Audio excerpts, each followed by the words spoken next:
Salamat dun sa isa, kasama ko. Magandang hapon po. Good afternoon. Okay.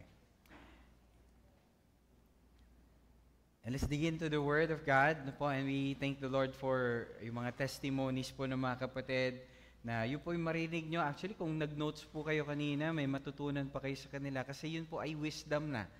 Kasi in-apply na po nila kung ano yung kanila pong narinig. And I believe, hindi lang po sila yon, lahat po tayo, may mga ginagawa po yung Panginoon sa atin.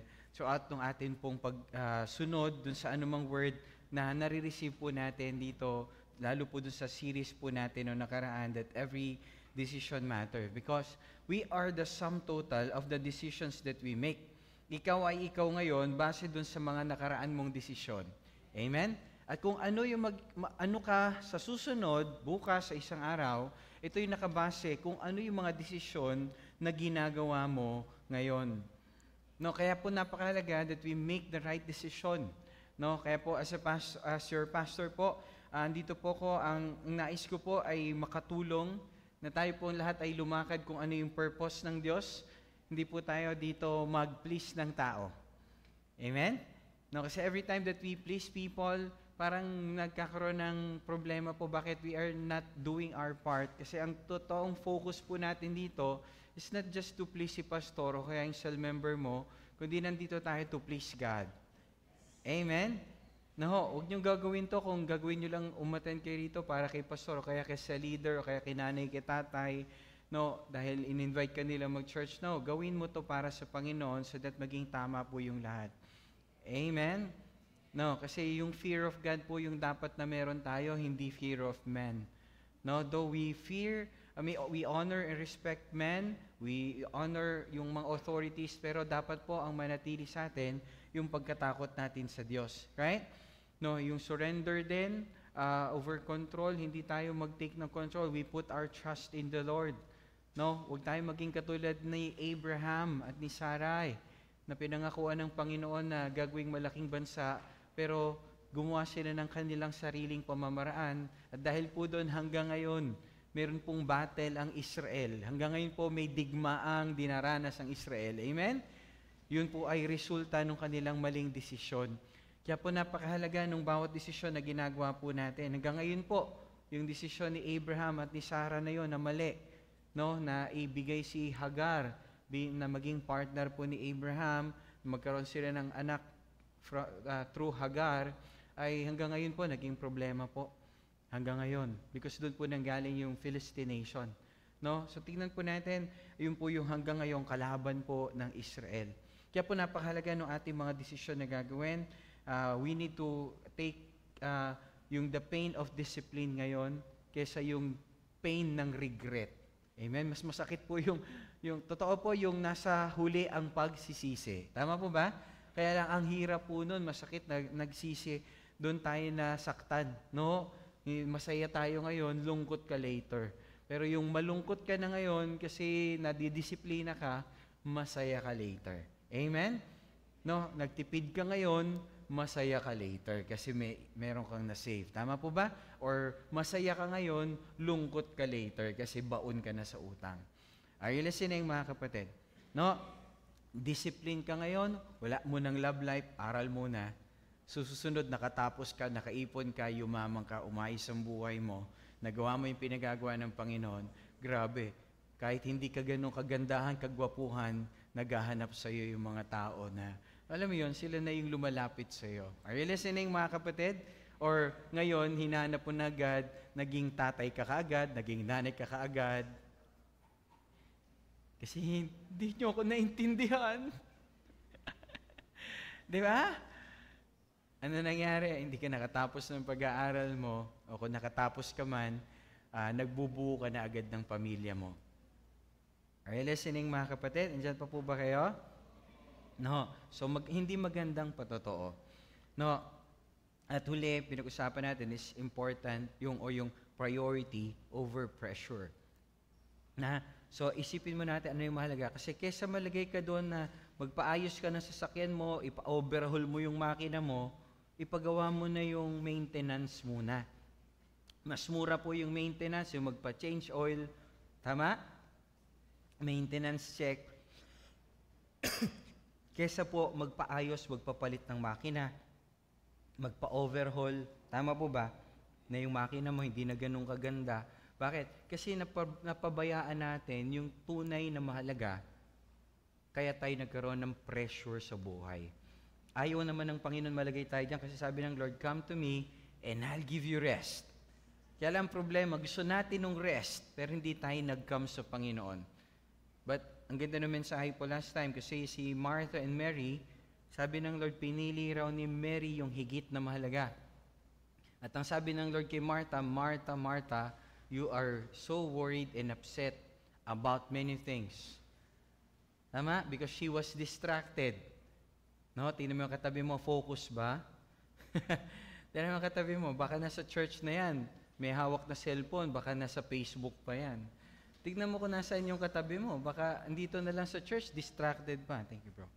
No, baka andito na lang sa church, di ba? Dapat sa church, dapat payapa ka na, dapat focus ka na. Amen?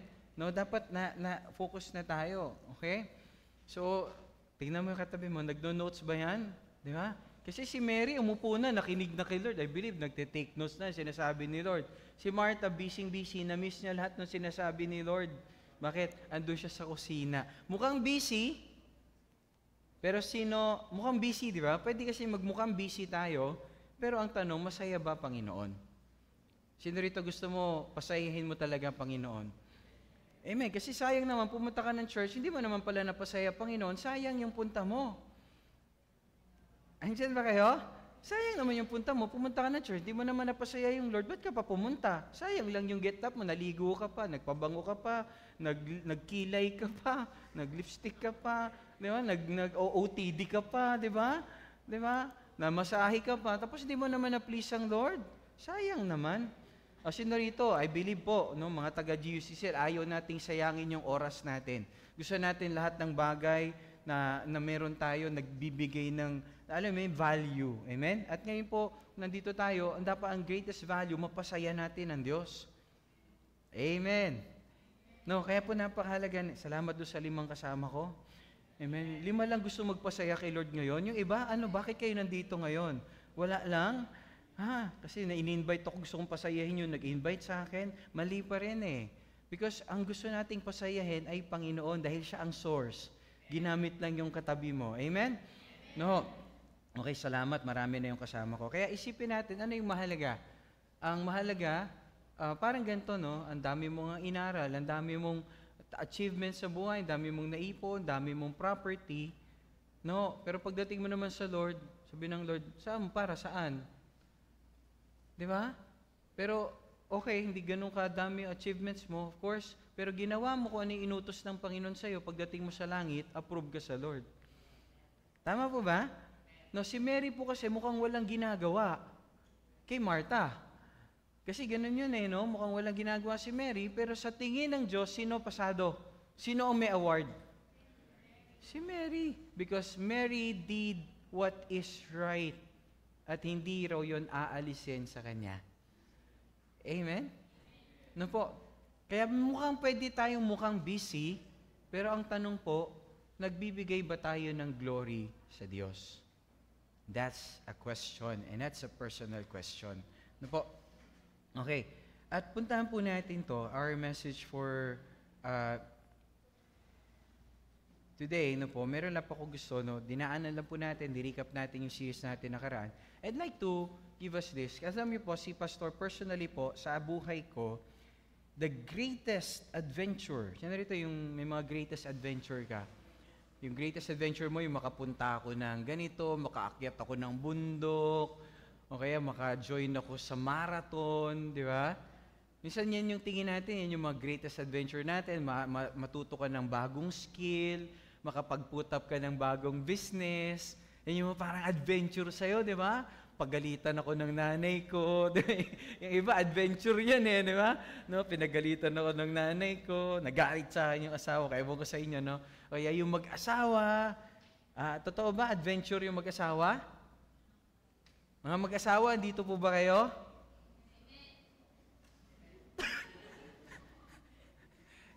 Okay. No, para hindi makasagot yung mga, may mga mag-asawa po. Taas yung kamay, may mga asawa. Taas yung kamay. Ayun. Mga kabataan, narinig nyo ba sila, gaano sila kaingay? Punong-puno ng excitement. Amen? Yung ba yung gusto nyong puntahan? Mga kabataan, dito ba kayo? Narinig nyo ba sila? Gaano sila ka-excited? Gusto nyo po, mga kabataan, dyan ba kayo? Ang ingay nyo ah. Mga mag-asawa, dyan ba kayo? Mukhang punong-puno sila ng excitement, no? Okay. Pero, no, matuto na kayo doon, no? Ako po, may natutunan na ako doon. Yung amen pa lang nila. No, pero, no, maintindihan po natin that the greatest miracle or the greatest achievement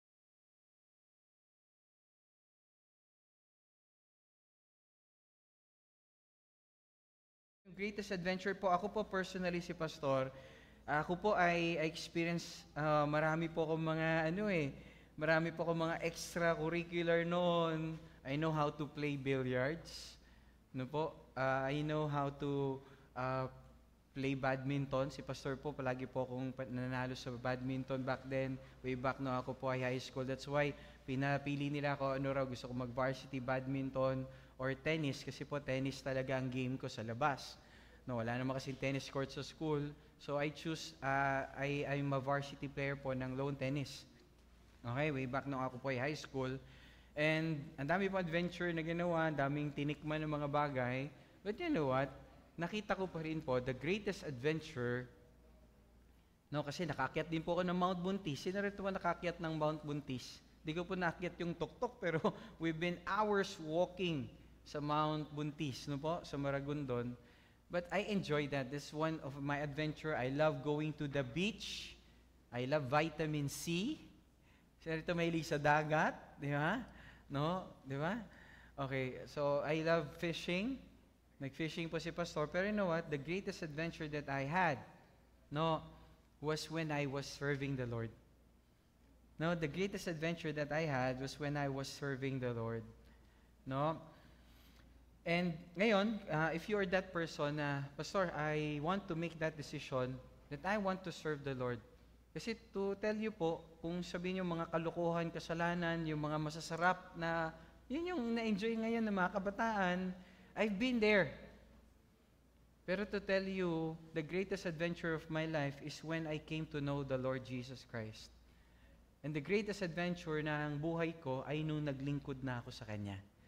Nung nag-start na ako na mag-serve sa Kanya, hanapin siya sa buhay ko, and I started to pray, when I started to read the Scripture, when I started na umabot ng mga tao, magdala ng mga tao, mag-open ng cell, no? Kasi dito po sa church, kami po yan, ako po yan, nagsimula po ng mga yan.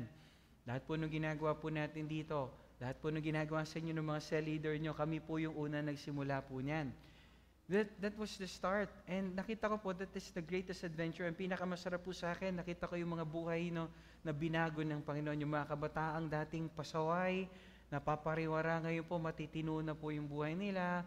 No, mahal na sila ng mga magulang nila. Dati po, parang pag umuwi sila, umuwi ka pa. No, ngayon po, pag umuwi sila, no, masaya po yung mga magulang nila. Na-enjoy na po yung company po nila. Bakit? Kasi po nababago yung buhay po nila. Ang ganda po ng mga testimony ng mga kapatid kanina kasi nakita natin how God really changes lives. And for me, that is the greatest achievement na pwede ko pong ipagmalaki po talaga is when there are people na nababago yung buhay. Amen? No, actually, yun po yung greatest miracle na pwede magkaroon ng isang tao. Hindi po yung gumaling ang sakit, hindi po yung nakalakad yung lumpo, nakakita yung bulag, no, nabuhay yung patay. The greatest miracle po yung nabago yung buhay. Amen. Ano yung silbi? Nakalakad yung pilay. Hindi naman nabago buhay. Impyerno pa rin ang punta. Are you listening?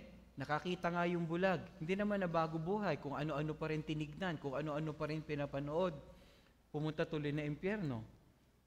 Are you listening? No, ano kung silbi nung nakarinig yung bingi, nakapagsalita yung pipi? Kung nagsalita naman siya ng mga salitang hindi niya dapat bitawan. Listening. At hindi nagamit yung kanyang buhay para sa Panginoon. Kaya po, greatest blessing ay yung nabago buhay. Amen? Kaya kapatid, kung yung buhay mo, ang nangyaring lang ngayon sa'yo, hindi ka ganun pangkayaman, hindi pa ganun kaayos yung iyong buhay, pero nakita mo meron ka ng changed life dahil tinanggap mo si Jesus na ang mahalaga na sa iyo ngayon ay yung mga bagay ng Panginoon, kapatid, pinagpala ka ng Diyos. That's the greatest miracle. Amen. Ano po, tingnan mo yung katabi mo, greatest miracle ka pala. Parang hindi kayo naniwala. Yung katabi nyo, milagro po yan. Amen. Milagro po yung katabi nyo. Amen? No. Pero I believe po, dahil sa nagpapatuloy yun sa Panginoon, mayroong gagawin ng Panginoon dyan. Magiging isang testimony yan. Yung mga test mo ngayon, magiging testimony yan. And before we begin, no, can we just declare this na po? If you have your Bibles po, or grab hold of your Bible, physical Bible or Bible app, i-declare po natin to before we go dun sa ating pong topic ngayon. No, pwede bang samahan niyo ako? Let's declare this. Ready? Okay, on the count of 3, ready na po kayo? Okay, 1, 2, 3. This is my Bible.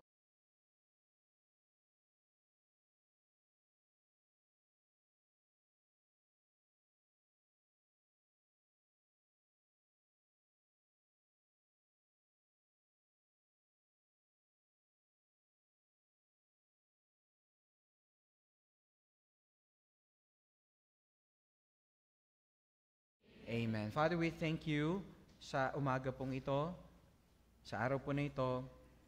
Lord, we ask God that you bless us, Lord, with your presence. Dahil wala pong kabuluhan yung pagtitipong to, hindi niyo po kami sasamahan. At wala rin pong kabuluhan yung anumang salita na manggagaling sa akin. Kaya hiningi ko po, gamitin niyo lang po kong instrumento para mangusap sa inyo pong bayan. At hiningi ko po na ang kapangyarihan ng Banal na Espiritu na maging makapangyarihan, maging malinaw po yung pagpapahayag ng inyong lingkod, na magdala po ito ng milagro, ng pagbabago ng buhay sa inyo pong bayan. Salamat po sa oras na ito, salamat po sa privilege na magamit po ninyo. Mapagpala niyo po yung bawat isa ng isang puso na magmistulang matabang lupa na pagtatamnan ng binhi ng inyong salita ng katotohanan ngayon. Dalangin ko po, mamunga 100 folds. Salamat po. Ito po yung aking dalangin in Jesus' name. And now guys, we po say, Amen and Amen. Nabanggit ko po that life's greatest adventure for me, no, and I believe sa bawat isa po is the time that we will serve the Lord, na magamit tayo ng Panginoon. For me po, ang dami ko po naranasan, pero nakita ko po talaga ang pinaka masarap na adventure ay yung nagsaserve na po ako sa Panginoon. Very exciting po mag-serve sa Lord. No? At kung ikaw po yung tao na to, na gusto mong matutunan, paano ba ako, Pastor, magamit ng Panginoon? No, paano ba ako? You need to make that decision na magamit ka ng Panginoon. Itong 5 bagay na to, i-take notes mo. Okay? If you're writing the notes, sulat nyo po ito. Kasi alam nyo po, nakakatuwa po, good news po, gusto ni Lord na gamitin tayong lahat. Pero of course, may mga bagay na kailangan nating i-prepare. Tama po ba? No, para bang, di ba, gusto mong kumain, anong kailangan mong gawin? Tignan mo muna, hanap ka ng plato, malinis ba? Tama po, kaya yung unang point is purify your heart. You need to purify your heart. Ano pong purify your heart?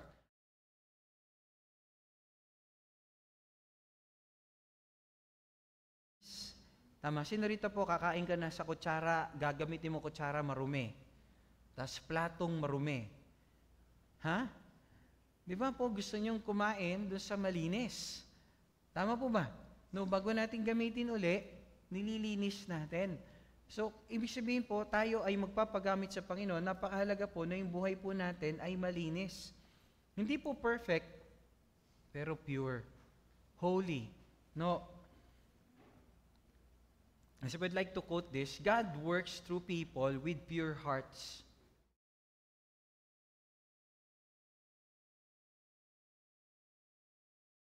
Ang Lord, hindi po perfecto, pero pure. Yung nagpapalinis sa Panginoon. Amen. No, kasi po nasa mundo talaga tayo, fallen world po ito eh. Nakatayo ka lang dun sa kanto, merong dumaan na sasakyan, nadaanan niya yung putik, tumalsik sa'yo. Hindi aksidente, pero nadumihan ka. At times, literally, Minsan may nangyayaring ganun, di mo naman gustong magalit, kaya lang mayroong taong nagtapon sa iyo ng masakit na salita, napasagot ka naman. Dahil naapektuhan ko ng kanyang sinabi. We get affected by the world, pero anong kailangan mong gawin? You need to go back to God and ask God for forgiveness. Na, Lord, patawarin niyo ako, Panginoon, nagalit ako, sumama yung loob ko sa kapatid, nakapagsalita ako ng ganito. Hindi naghahanap ang Diyos ng perpekto, pero naghahanap ang Diyos ng handang magpalinis sa Kanya. Amen. No, pwede ba yung katabi mo? Sabi sa tabi mo, pwede ka. Amen. 2 Timothy chapter 2 verse 21. Ano pong sabi ni Apostle Paul kay young Timothy?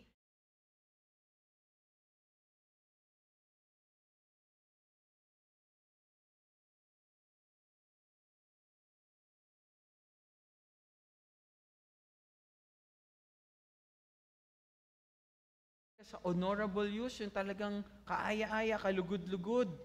Oho, you need to be pure. Amen. Kahit po ano pang material, hindi mahalaga yung material mo. Kahit plastic na disposable na ginagamit natin yan. Tama po ba? Basta malinis. Amen.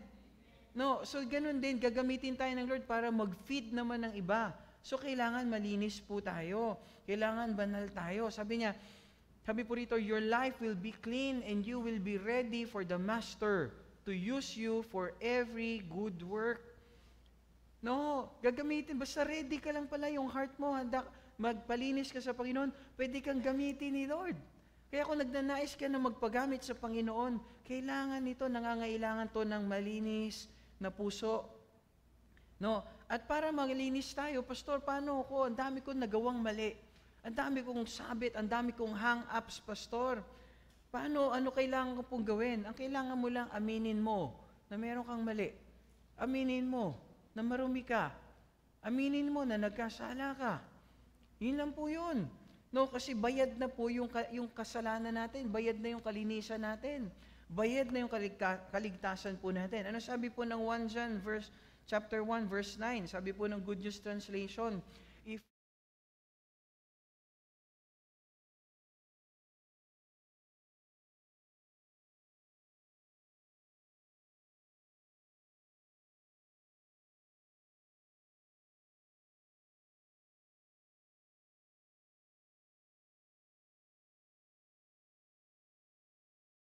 kasi hindi tayo umamin, di ba? Parang sa bahay, sino nakabasag ng favorite na baso ni tatay? Galit na galit si tatay. Ikaw naman, hindi ka umaamin. Ano nangyari? Nagkakaroon ng trouble, nagkakaroon ng conflict, lumalaki pa. Kaya lang kung umamin ka na lang, napalo ka, pero tapos na, wala nang bigat. Amen? At sabihin pa, anak, proud ako sa iyo, umamin ka. Pag may mali talaga, umaamin ka, kahit paluin ka, okay lang. Kaya alam ko talaga, tapat ka. Are you listening? No, kaya tignan niyo po, no, hindi dapat itago. Sabi sa tabi mo, wag mo itago, aminin. Sabi sa tabi mo, aminin. Right? Kasi lalo pong nagkakaroon ng problema pagka tayo po ay nagtago. Kailangan nating ipahayag yung ating pong kasalanan, ipahayag natin yung ating pong karumihan, at tayo po ililinisin ng Panginoon. Amen. Kung gusto mo magpagamit sa Panginoon, ituwid mo lang yung sarili mo sa Diyos. Aminin mo na merong mali sa buhay mo. Ang problema kasi kaya hindi tayo maayos ng Panginoon, hindi tayo umaamin. Hindi natin inaamin na may mali sa atin, kaya hindi tayo maayos ng Panginoon. Di ba parang sasakyan? Hanggat di mo sinasabi, may sira sa sasakyan ko, pumupugak na, wala pa rin. Walang sira yung sasakyan ko, pumupugak na, pero gusto ng Lord bigyan ka ng bagong puso. Kaya ano kailangan mong gawin? Idalin mo sa Kanya yung bulok, yung pupugak-pugak, bibigyan Kanya ng bago. Are you listening, mga kapatid? No. Pangalawa, if you want to be used by God, if you want to choose to be used by God, you need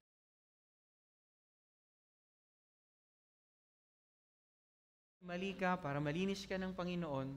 No. You need to sanctify your body. Ano po, no, pag sinabi pong sanctify, what do we mean by sanctify your body? Ano po ibig sabihin ng sanctify? No? I'd like to quote this. Sanctify is to dedicate something to God.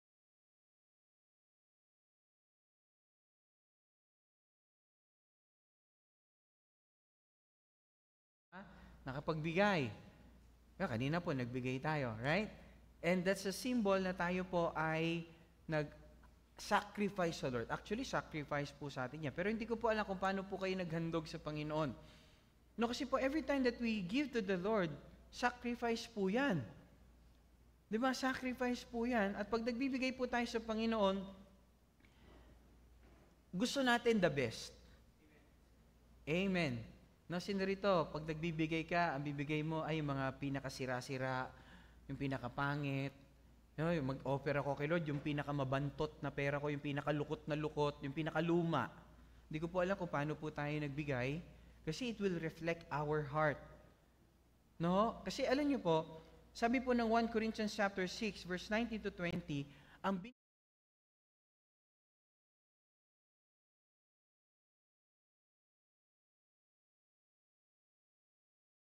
tayo na yung church ngayon, yes.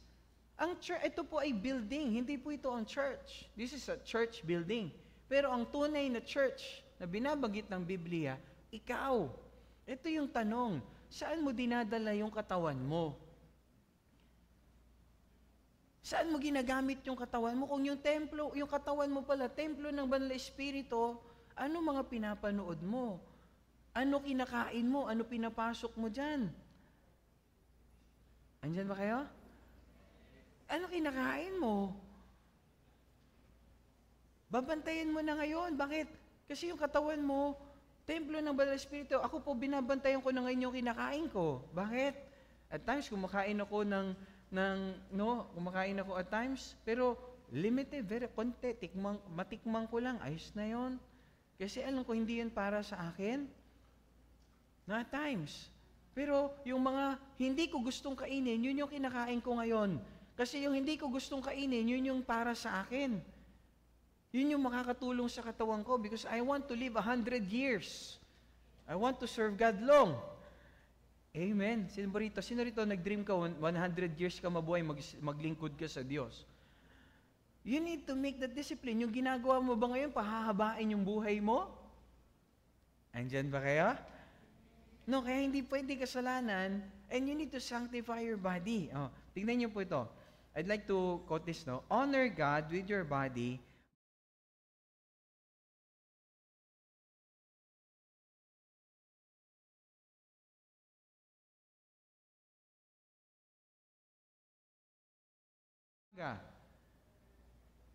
Sabi ko, ano oras ka natutulog? 2:00, 3:00.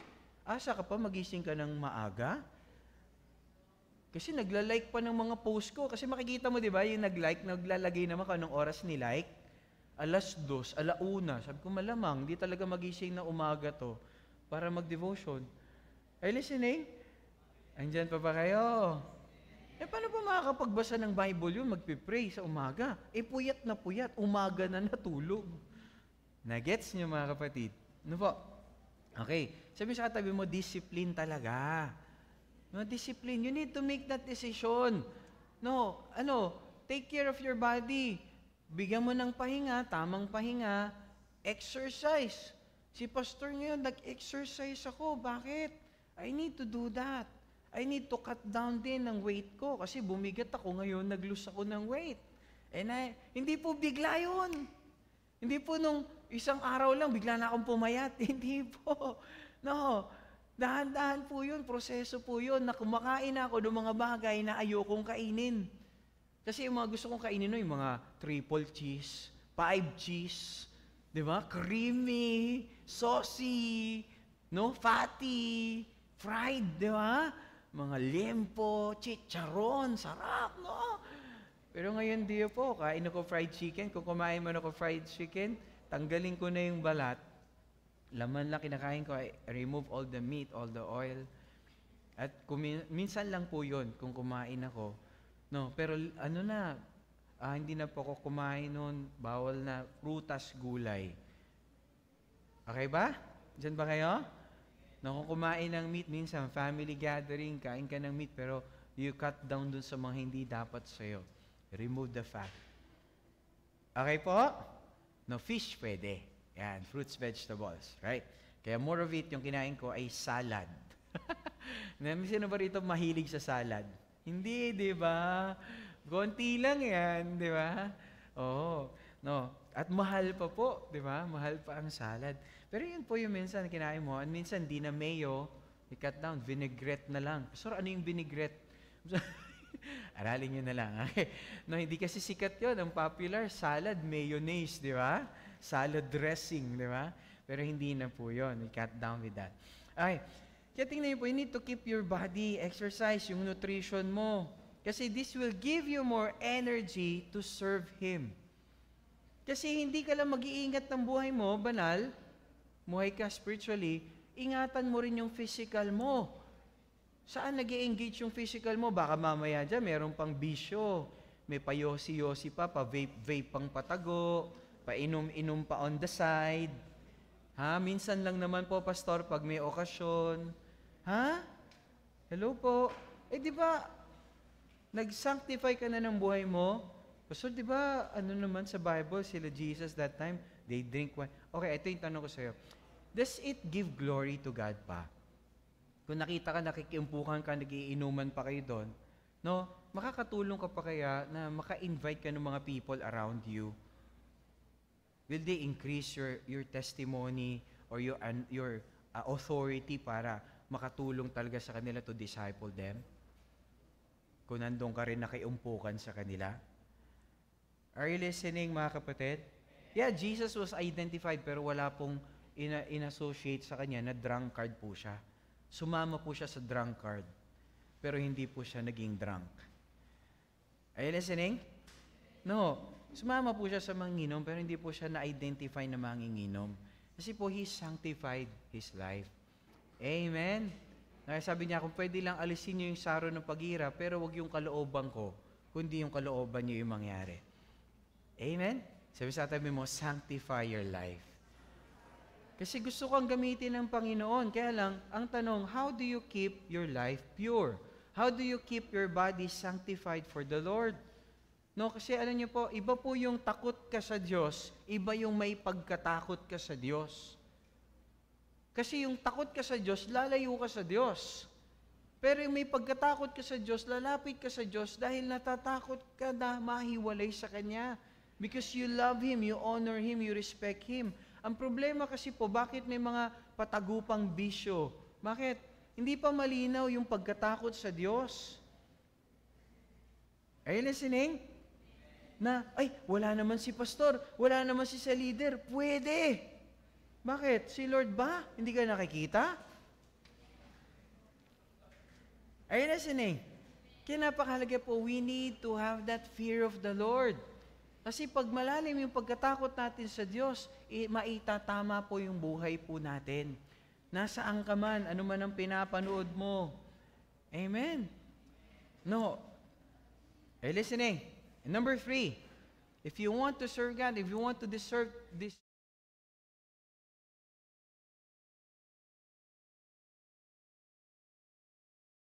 no, kasi po minsan, sabi nga yung nakaraan, hindi naman problema yung commitment. Ang problema po, we are so overly committed. Sobrang dami nating niyes. Subukan mo lang sa relationship, ang dami mong niyes. Lahat ng nag-I love you sa'yo, yes. Lahat ng gwapo, maganda, yes. Hindi ba kayo magiging problematic ang buhay mo? Amen. Na po, lalo sa itsura ni Pastor, maraming... hindi po lahat pwede mag-yes, isa lang. No, kayan lang talaga. Andyan ba kayo? Kasi kung hindi, of course sa Lord, di ba? Pero kasi magiging komplikado yung buhay pag ang dami mong niyes, I love you too. Lahat na lang I love you too mo. Problema yan, di ba? So, ganun din sa Panginoon. Hindi pwedeng tinanggap mo na si Lord, tinanggap mo na yung love ng Lord.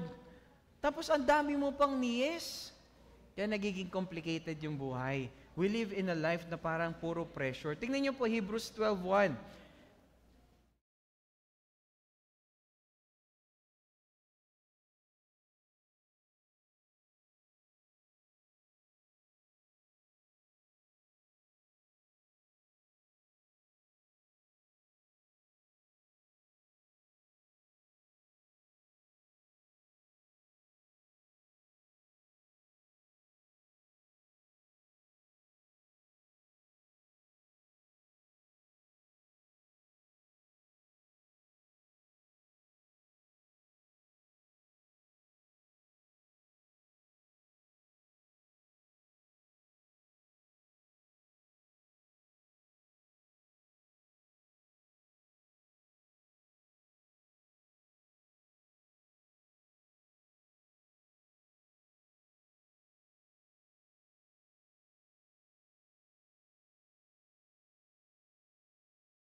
Amen. Ewan ko ikaw, kung ako tatakbo sa karera ng mga hubot-hubad, gusto ko manalo.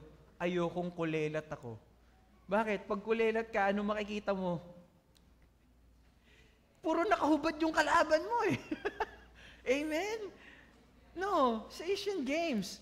Pero alam niyo po, gusto mo manalo. Bakit? Ikaw yung nandun sa unahan. Wala kang nakita. Ang nakita mo lang finish line. Amen?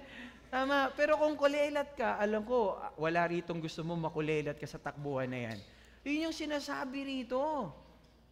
Kaya lang, hindi tayo mananalo sa karera kung ang takbo natin may dala-dala tayo. Sabi mo sa tabi mo, tigilan mo na yan. Sa tabi mo, bitawan mo na yan. Ay, listening, magpapabagal sa iyo yan. Yung kasalanan, magpapabagal sa iyo yan. Amen. Gusto kong gamitin ng Panginoon, but we need to simplify our life. Hindi pwede yung overly committed ka, ang daming kasalanan, ang dami mong sabit, ang dami mong mga bagay sa buhay, ang daming issues. Si Martha, ano naging problema? Distraction. Yun lang po yung gagawin ng kaway. He will not make you antichrist. He will just make you, not unbeliever as well. He will just make you busy with the wrong things. Yun lang yung gagawin niya. Magiging busy ka lang. Katulad ni Martha, mukhang busy, pero maling bagay. Pero si Mary, siya ay nagbigay ng saya sa puso ng Panginoon. And I pray lahat ng mga taga-GUCCL gusto magpasaya sa puso ng Diyos. Amen. No, pero paano, Pastor? Unahin natin ng Lord. Tanggalin yung distraction. Tignan niyo po. I'd like to give this meaning. No? Yung distractions, ano yan? Hobbies, the past, yung finances,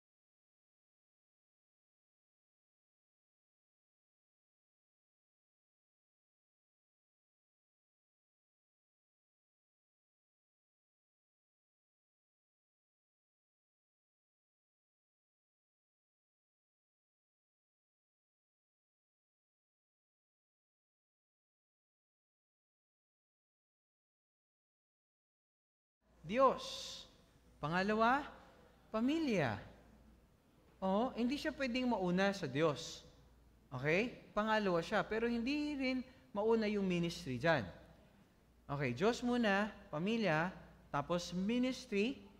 Okay? Tapos sunod, trabaho, negosyo, business, pag-aaral. Pang-apat lang yun. Okay, at panglima, leisure, outing, gala. Okay po? Panglima lang yon. Hindi siya pwedeng baliktarin. Kasi pag binaliktad mo, problema ka. Wala na yung seek first. Nakanya ko. Pag inuna mo yung labada, ano mangyari? Seek all the labada, and all the labada will be given unto you. Okay, sabi nung isang kapatid, Pastor, unahin ko muna. Pastor, hindi ako mag-ministry. Sabi niya, mag-aanak na lang ako ng mag-aanak. Total, Christian naman ako. Yung mga anak ko, maging Christian din. Seek all the anak, and all the anak will be given unto you. Ano nangyari sa kanya? Ang dami niyang anak ngayon. Ang saya-saya. Di ba? Kaya lang, eventually, sabi niya, mali pala yung prayer ko. Dapat, nag-discern na lang ako, maglingkod sa Panginoon. Hirap pala ng maraming anak. Tama? Are you listening? Ang dami mong damit na lalaban. Ang dami mong bibig na pakakainin. Are you listening? Ang hirap, di ba? No, pero yun yung storya lang po sa kanya yon. Pero kasi nga po, minsan mali na yung ating focus, hindi natin nakita yung Diyos. Kapatid, Sunday is non-negotiable. Kay Lord yan. Iwala nang yan. Dapat ang ano mo lang dyan, a-attend ako o a-attend? Yun lang yun. A-attend. Wala. Non-negotiable po yan. Di ba? No, yung family, of course, yung time sa family, hindi dapat naman, baka naman maayos yung time mo dun sa mga ministry mo, yung pamilya mo, napabayaan mo. Hindi kayo maayos ng relationship ng pamilya mo, okay kayo ng mga cellmates mo. Hindi po ganun. Are you listening, mga kapatid?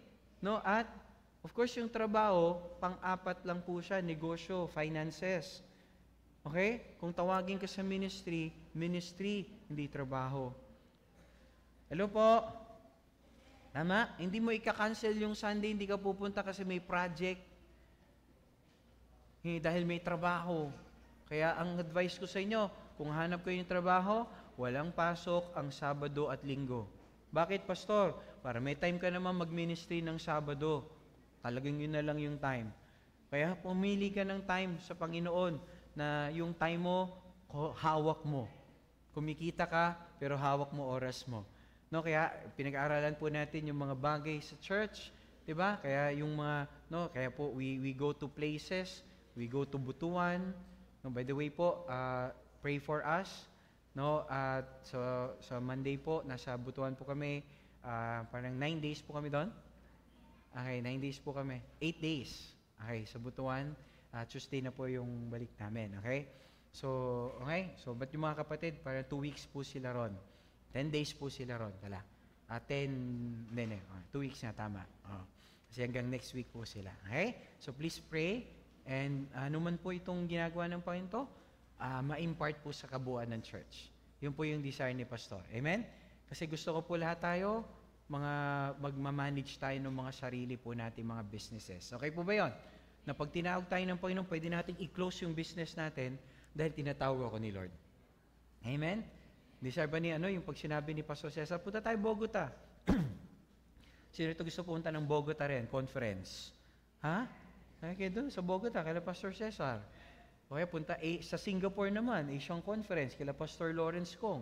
Kaya Pastor Lawrence Kong. Ha? Yung tingabi na, halika na, kuha tayong ticket. Kailan, Pastor? Ganun na sasabihin. Ha? Sino ito gusto makarating? Bogota, Singapore, Thailand. Conference, sa ating ka-conference, hindi magtatrabaho.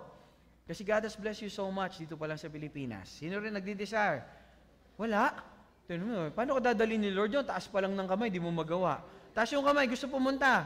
Okay, sabihin mo doon sa nagtaas na kamay, sabihin mo kumuha ka na passport. Passport muna. Yung muna. Passport muna, okay? Ba, punta ka na Singapore, wala ka pang passport, di ba? Mahirap, di ka makakuha ticket, di ba? Right? No, simplify your life. Tanggalin ang distractions. Sabi mo, tanggalin mo na yung distractions. Nag-aaral ka, gusto mo makagraduate, wag puro ML. Ha? At yung mga maling libangan. At yung mga maling relasyon. Okay po ba? Okay po? Yung mga MU, yung mga maling ugnayan. Okay. Number 4, if you want to be used by God, is you need to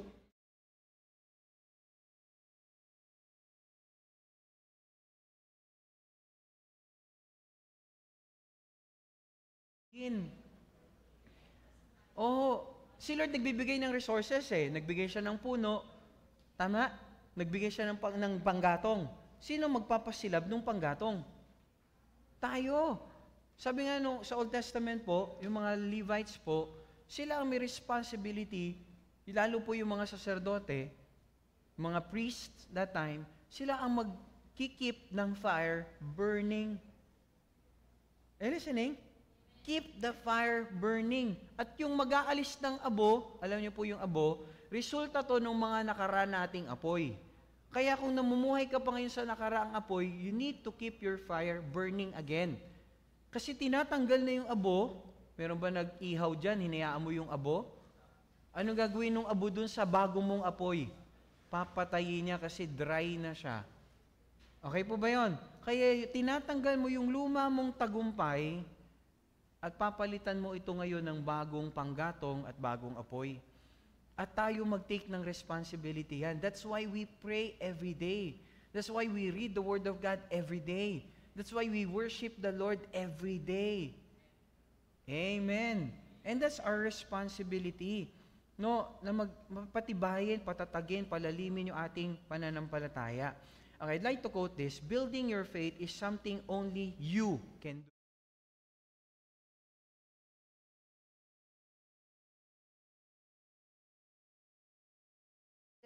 Ikaw talaga yan. Oo, Pastor, medyo parang nanlalamig ako. Pabalikin mo uli kung anong ginagawa mo sa Panginoon. Hindi ka naman ganyan dati O ngayon, Pastor, hindi ko pa alam kung hindi ko alam kung mainit na ba ako. Painitin mo.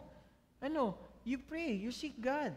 Nung nagsisimula ako sa Panginoon, and at times, may mga panahon din po na nakakaranas din po ako na lumalamig ako. Taas yung kamay, nakakaranas din, lumalamig ka rin minsan. Ano gawin mo? Di balik ka rin, yung nagpaapoy sa'yo dati, Prayer, Bible reading, fasting, connecting with the brothers and sisters in Christ. Kaya po napakahalaga na sa small group ka. Tapos umattend ka pa ng church. Dito po kasi, tawag dito batok-batok fellowship. Alam niyo yung batok-batok fellowship? Tanong ko sa'yo, ano nakikita mo? O, di ba batok-batok? Iba po yung face-to-face. Ano yung face-to-face? Cell group. Di ba sa cell group, ano kayo? Nakaikot kayo, nagbubudel fight pa, kaya lalong umiinit. Tama po ba? Di ba? Kaya ang saya-saya, di ba? Kasi masaya po, nagkikita-kita kayo, face-to-face. And you pray for each other. Nagpapalakasan tayo. Tama, ang hirap po mag-isa. Anong difference ni Peter? Kanina sinasabi ko doon sa kapatid sa likod. Anong difference ni Peter at ni Judas? Bakit si Judas nagpakamatay? Bakit si Peter rin nagtuloy? Pareho lang naman sila ng kasalanan ginawa. Tinatwarin nila si Jesus Christ. Pareho rin yung guilt na kanilang dinanas. Kasi yung guilt na yun parehong-pareho yun. Alam niyo po bakit? Si Judas nagsolo, in-isolate. In-isolate siya ng kaaway. Kaya nagpakamatay. Baon siya doon sa guilt niya. Si Peter, may kasama siya. May James, John, Andrew. May Thomas pa na sumama sa kanya mangisda. Hello po. Kung hindi, baka kung mag-isa lang po yun, baka nagbalot na lang sa lambat yun, tumalon sa dagat. Are you listening? Pero maganda pala, kaya pala yung fishing, very, very good siya sa mental health. Kasi maganda pala yung effect nun. Are you listening, mga kapatid? No, kaya tignan niyo po, maganda po na meron tayong people around us doing yung mga bagay na gusto natin. We need to build our faith. Yung prayer mo, yung connection mo, napakahalaga po niyan. Tignan niyo 1 Timothy chapter 4 verse 7. Ang sabi po rito ni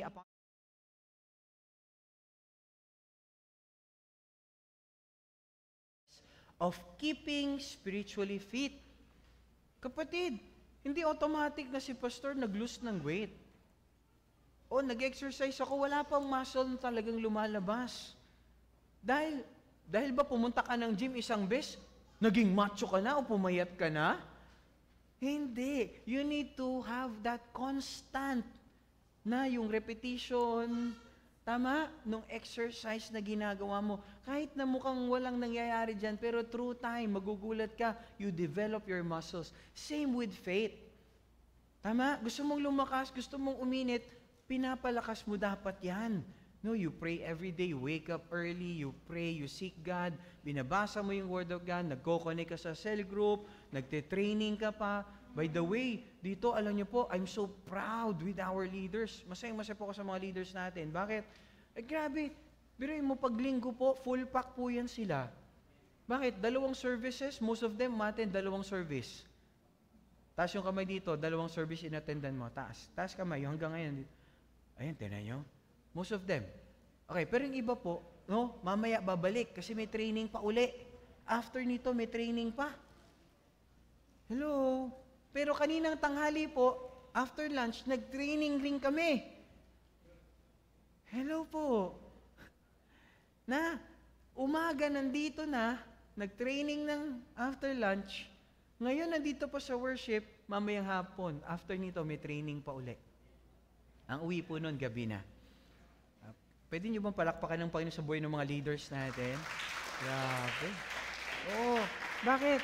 Kasi nakita nila yung desire na magpalago. Nakita nila habang sila nagpapatrain muscle, nakita nila lumalakas sila spiritually.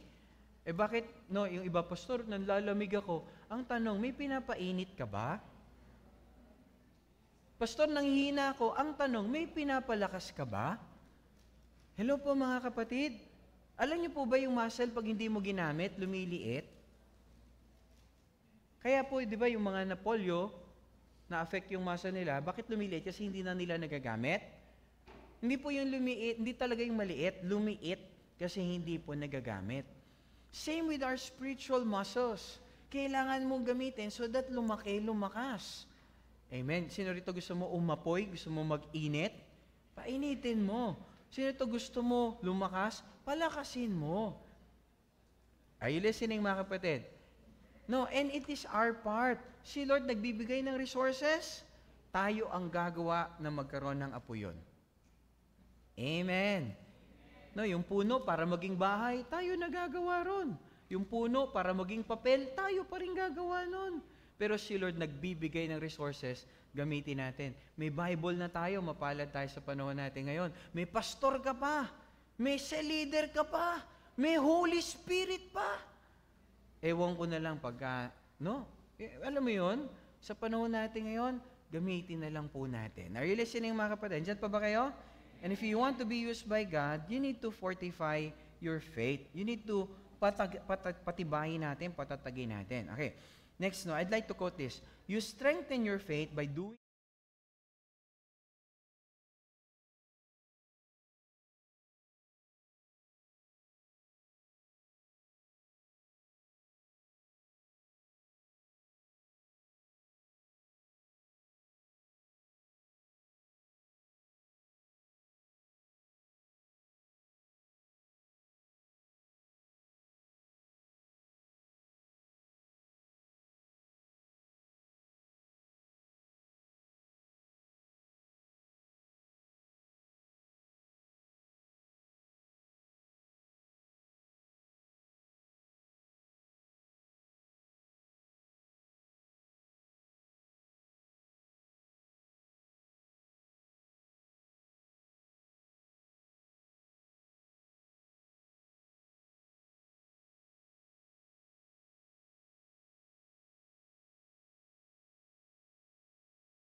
merong may problema sa relationship. Ang prayer ko ng Lord, baguhin yung asawa ko, mali pala. Sabi ng Lord, hanggat hindi ka nagbabago, hindi sila mababago. Because if you change, everything will change. Hello? Kaya no, if I change, everything changes. Gusto mo mabago sila? Mabago ka muna. Andyan po ba kayo mga kapatid? No. So, tingnan natin, tuloy, now, kailangan po, we need to use kung ano yung meron tayo to help others. Alam niyo po, ano sabi ni Apostle Paul kay Titus, no? Sabi po ni Apostle Paul kay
Hindi bigla to, pero araw-araw nagpapaapoy.